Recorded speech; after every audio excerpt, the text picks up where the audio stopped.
Yeah. We're here. We're here. Cool.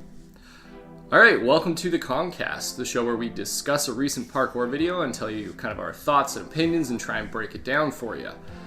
This week we're going to get into a little bit of controversial territory. How exciting. As we look into Team Phat, it doesn't count. This video, I think, is going to be looking more into that big IMAX Kong Pre that kind of caused a bit of stir because there was crash mats all over the place. Okay, so I'm Jordan. This is Ruben. Let's get right into it.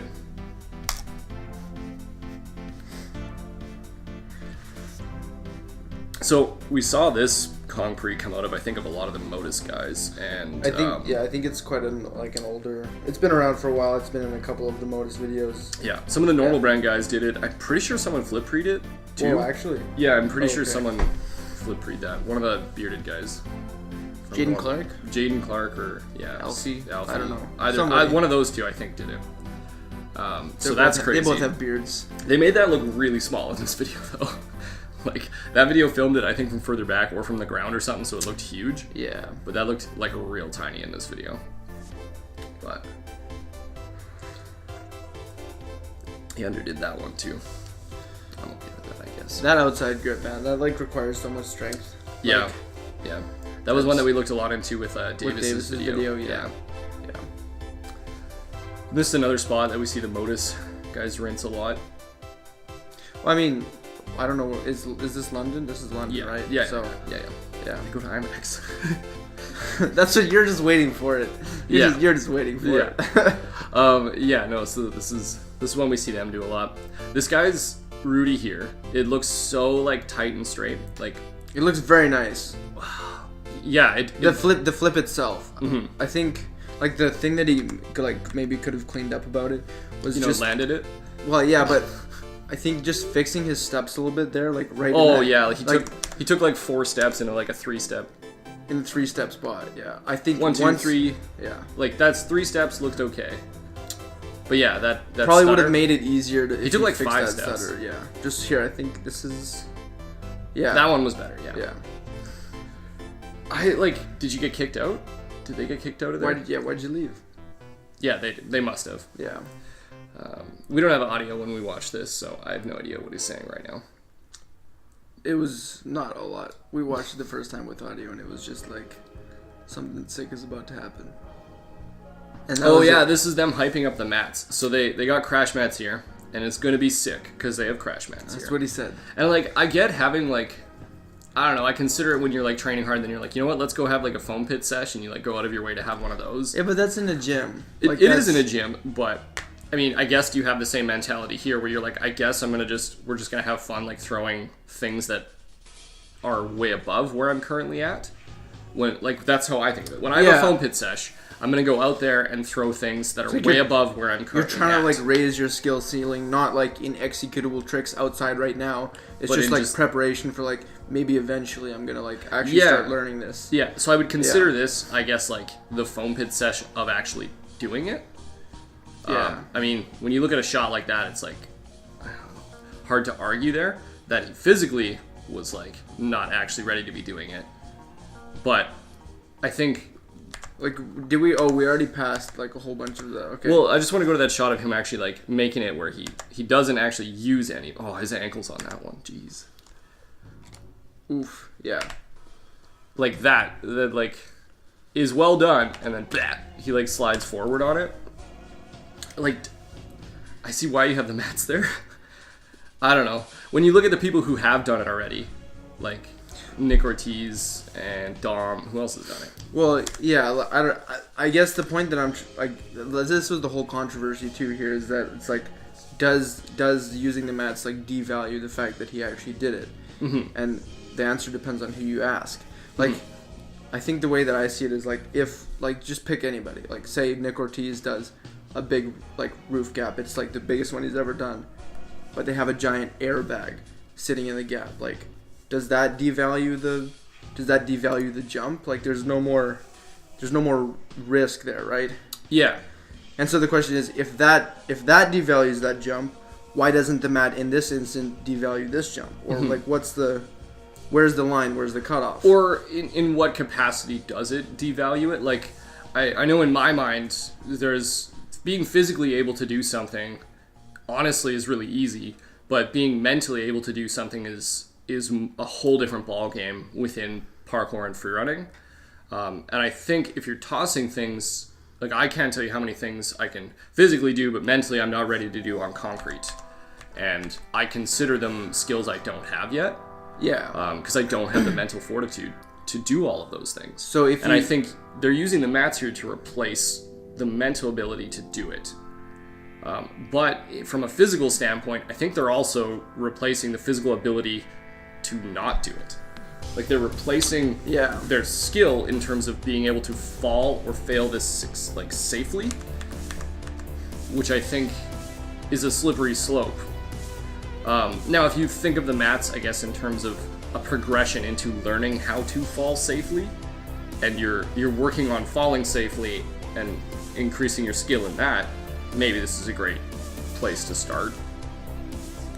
Yeah, I guess that's the question too, is like if the mental game is like really what matters in this place, then like really the mats should, like, maybe they should affect whether it counts or not. Because that's the hardest part. Yeah. Also, all of these things that they're doing here have been done by somebody already onto hard surfaces. Like without the mats. Yeah. At least somebody's done them. Like, people have done that going up. People have done, honestly, the front flip, like, to straight into dive roll. People have done that here. Which one is it? The one, not this. This. People have done that without the mats there. Yeah. Like, I don't think that's crazy. as big as a deal though, because like, I don't know, man. Front flipping onto your back from. But nobody's saying that's like, nobody's saying, oh my gosh, this guy just hit this big trick. Like nobody's saying that about that front flip. No, but it's the same, I guess, idea. Whereas like something got. It doesn't count in an official capacity as doing the trick. At least in the front flip, because you're literally landing on the mat. Yeah. I just like, all of these things look like something he could have done without mats. It's true. I feel like he didn't need them to do this. Just looking at his movement standpoint. Yeah. I'm not inside his head, so I'm sure he needs them mentally. Which is kind of like. Well, that's the question: is if he didn't need them, would he have not used them? Yeah. Would he have done this without them? If he could have. If he could have. Or was this just like, maybe this is something he's been prepping for the past 2 months, and then someone was like, oh, there's mats here, and he was like, well, I guess I don't really have an excuse now. Yeah, I don't know. And then just tossed him because of opportunity, and now you're just making a video about it. I feel like they brought the mats on purpose to do that. Yeah. Also, this is like, it's a lot of mats. Like, yeah, that's a fair amount. One thick stack. Yeah, I don't know what's going on. I feel like people, so kind of the argument was like, the mats are there, but he doesn't actually use them. And thus it doesn't really matter that they were there. And I think that's ignorant and incorrect to say.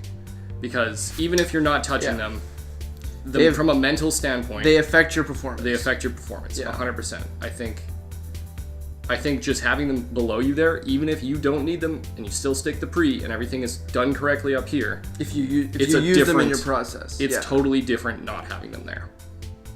Now, that being said, I wholeheartedly encourage people to train safely, and I think putting the mats there while you're learning a new skill to make it safe to learn is totally fine. So like, I would not consider that mastered from any capacity, but I think if you need them there to start doing something and maintain like safety, that's fair. Well, that's the thing, is I never saw a shot afterwards like, all right, we hit it with the mats, now we're taking the mats away, now let's do it. I would have counted that. Well, I don't know, I can't even say count, because I don't know like what does that even mean. Count it. I don't know, who cares. But like, even just seeing, see the process with the mats, and then at the end take the mats away and actually do it without the mats. Now, I think, so like I said, using them in terms of a progression to learning something safely, should you just use your own body as a progression by like falling correctly? instead of putting mats there to do the work instead of your body's falling technique. Like, I think that is probably in the long term going to make you a better athlete if you can do that instead of using mats. Right? Yeah. Like, he has the mats there to, like, ease into it. But instead, if you were just better at falling, for lack of a better, I guess. Well, it's like the thing is sure, right now it's this IMAX. Well, next time, what's it going to be? Like, where do we start seeing? Where do we start saying, oh, now we're using the mat for this, now we're using the mat for that? Mm-hmm. Like, where does the line stop? Do you think, too, had he just draped the mat over it and done one to the mat and then, like, moved the mat completely, rather than, like, gradually moving them around the spot, it would have changed your opinion on it? Yes. I think so, too. I think that if he had draped the mat over it and done it, and then took the mat away completely and then done it, I think it would be different. It would be different because it's just like prepping the impact, like getting a feel for that. How much power you need to put into it. But the thing is like they're doing the precision anyway. Like, so. Yeah, I agree. Yeah. So, yeah, I don't know. I also feel like there's tons of progressions to this in terms of where you go on the wall. Yeah. Well, it looks like that wall is curved, so you don't have to. Mm-hmm. Yeah. Yeah, I don't know. That's a tough one. I guess that's why it's controversial in the first place. So. Yeah, there's definitely lots to go into. And I think, to be honest, I would rather see people not getting hurt, like, super publicly. But do I think you are less competent as an athlete if you require this mental, I guess, barrier, or, like, this mental fortitude in the form of a mat? Yes, I do think that signifies you as a less competent athlete. Than if you had just done it. Than if you had just thrown it, yeah. I think so. That covers that. That covers that. Holy moly. All right. Cool. Yeah, lots of people have done this now, though. It's not mind-blowing more than 10, anymore. or is it like... We're getting probably close to around that. Yeah. You can still count on two hands, I think. I feel like I love seeing these things where it's like one person did something insane and then you start seeing like, now like 10 people have done it. And I feel like we can thank Dom for a lot of that. Like, if you look at where he's upping like flip prees and stuff now, and just doing really big things, we're gonna see more of this type of stuff where he goes to a spot and just like, oh, here's a thing that's ridiculous that I'm sure hundreds of people have looked at that. I'm sure 100 people have gone up to that ledge and looked at that Kong Pre and then didn't do it. Yeah. So yeah. Cool. Okay. Like and comment. Like. There's the like button. You can write the comment. Ooh, I can write the comment. You always get to write the comments. That's true. It's because I'm not mad. Well, what should we comment then? Oof.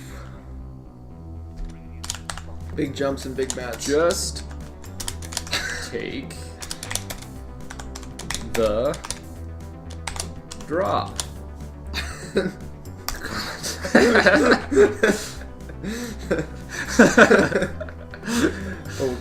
Okay. Just take the drop. Cool. Nice. Okay, so that's all for this video. A couple different shoutouts we're gonna launch out there. First of all of the Stride gear from Empire Parkour is currently 25% off. So go buy some. Go buy some, because we're looking to clear out our inventory so we can get some new stuff in there. Also, I don't know if you guys remember Cali Duels. There's basically a new version of that that's better now. It's called the Virtual Style League, and I think Davis from Calgary is in charge of that. Davis from Vancouver now. Oh yeah, he moved to Vancouver. Anyway, I'm gonna put a thing in front of Jordan so you can't see him, and I'll show you what it looks like. But you can go, you challenge people. It's like you just style runs. It's like Cali Duels. Also, shout out to Davis because he just put out like a fire video with like tons of bangers in it. It's well edited and really good clips, so check that out. Also watch that one, but we're not gonna watch it right now. But you should watch it. But you should watch it. You should watch it. Cool. And we'll see you next week.